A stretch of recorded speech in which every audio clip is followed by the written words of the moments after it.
क्या आपने कभी सोचा है कि कुछ लोग कठिन परिस्थितियों में भी धन, सुख और समृद्धि की ओर बढ़ते जाते हैं, जबकि कुछ लोग अथक मेहनत के बाद भी आर्थिक परेशानियों से घिरे रहते हैं। शास्त्रों में बताया गया है कि कुछ विशेष तिथियां और श्रद्धा से किए गए शुभ कर्म व्यक्ति के जीवन में सकारात्मक परिवर्तन ला सकते हैं। मंगलवार को पड़ने वाली अष्टमी ऐसी ही एक तिथि मानी जाती है।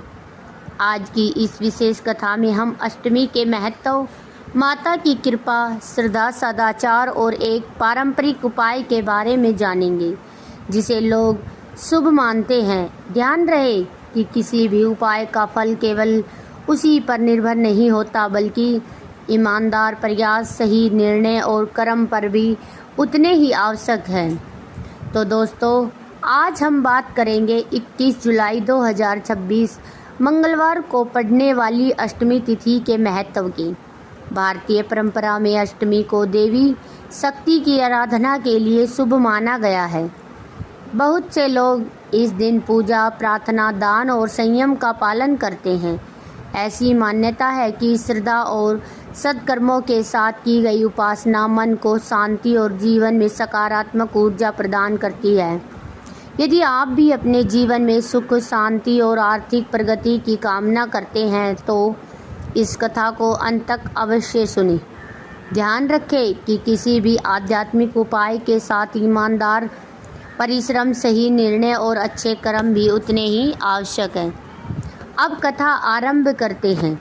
बहुत समय पहले एक छोटे से गांव में माधव नाम का एक मेहनती व्यक्ति रहता था। वह दिन रात परिश्रम करता था, लेकिन उसके परिवार की आर्थिक स्थिति ठीक नहीं थी। कई बार उसे लगा कि उसकी मेहनत का फल उसे नहीं मिल रहा, फिर भी उसने कभी सत्य का साथ नहीं छोड़ा और किसी का बुरा नहीं किया। एक दिन गांव में एक संत आए। गांव के लोग उनके पास अपनी अपनी समस्याएं लेकर पहुंचे।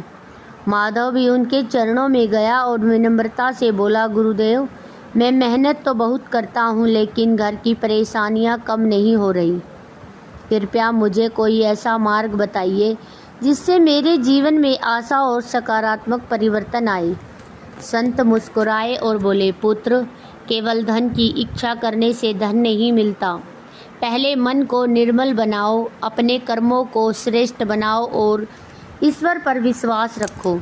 जब श्रद्धा, सदाचार और परिश्रम एक साथ चलते हैं, तब जीवन में उन्नति के मार्ग खुलने लगते हैं।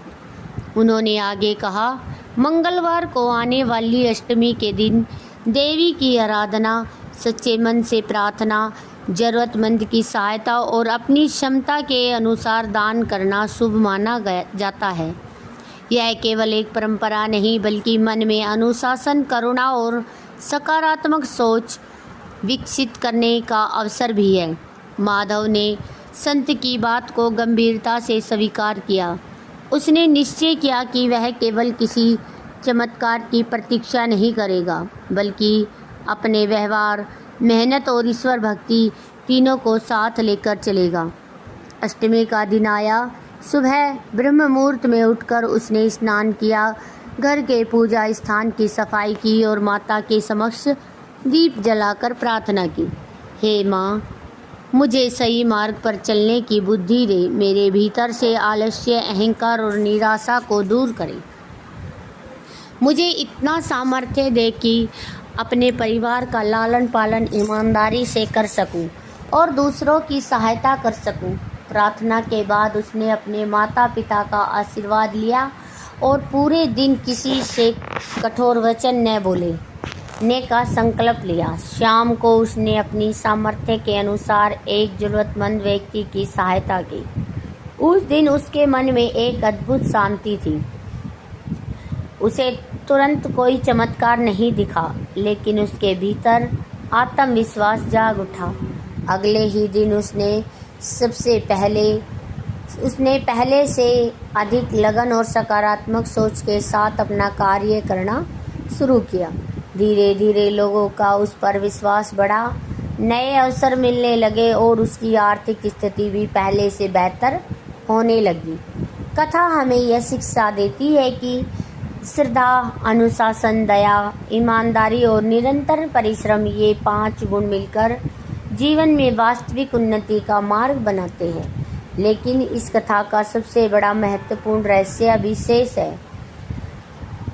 मंगलवार अष्टमी से जुड़ी वह पारंपरिक मान्यता क्या है जिसे लोग विशेष रूप से शुभ मानते हैं, और किस प्रकार पूजा विधि तथा सत्कर्मों के साथ उसका पालन किया जाता है।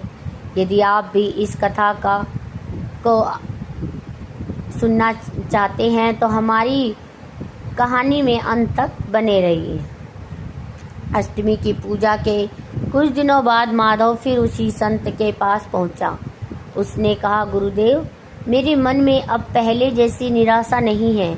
मैं पहले से अधिक उत्साह के साथ काम कर रहा हूँ। कृपया मुझे ऐसा मार्ग बताइए जिससे मैं जीवन भर धर्म और सत्य के रास्ते पर बना रहूं।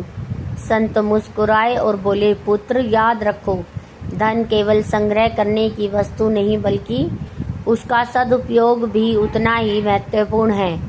जिस घर में ईमानदारी, परिश्रम, दया और भगवान का स्मरण होता है, वहाँ धीरे धीरे सुख और समृद्धि का वातावरण बनता है। फिर संत ने कहा, मंगलवार को पड़ने वाली अष्टमी के दिन देवी की आराधना के साथ अपनी सामर्थ्य के अनुसार किसी जरूरतमंद की सहायता करना, घर में स्वच्छता रखना, क्रोध और कटु वचन से बचना तथा सच्चे मन से प्रार्थना करना शुभ माना जाता है। इन परंपराओं का उद्देश्य केवल अनुष्ठान नहीं बल्कि व्यक्ति के भीतर अनुशासन, करुणा और सकारात्मक सोच विकसित करना है। माधव ने इन बातों को अपने जीवन का नियम बना लिया। उसने मेहनत जारी रखी, अपने काम में ईमानदारी रखी और समय पर जरूरतमंदों की सहायता भी करता रहा। धीरे धीरे लोगों का विश्वास उस पर बढ़ा, उसका काम आगे बढ़ा, परिवार में प्रसन्नता आने लगी और आर्थिक स्थिति पहले से बेहतर होती गई। माधव समझ चुका था कि केवल किसी चमत्कार की प्रतीक्षा करने से जीवन नहीं बदलता। जब श्रद्धा के साथ सही मार्ग और निरंतर प्रयास जुड़ते हैं तभी अच्छे परिणाम मिलने लगते हैं। इस दिन के लिए एक पारंपरिक शुभ आचरण।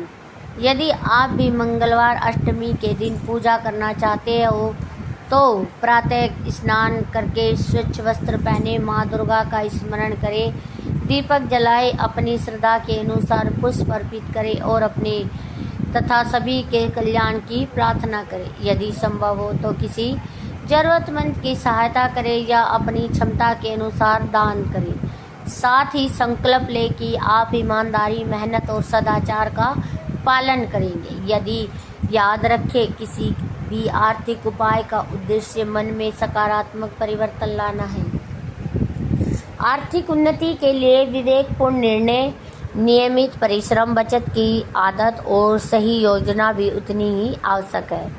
कथा की सीख हमें यह सीख देती है, श्रद्धा मन को शक्ति देती है, परिश्रम सफलता का आधार है, ईमानदारी विश्वास दिलाती है, दान और सेवा मन को पवित्र बनाते हैं, सकारात्मक सोच जीवन की दिशा बदल सकती है।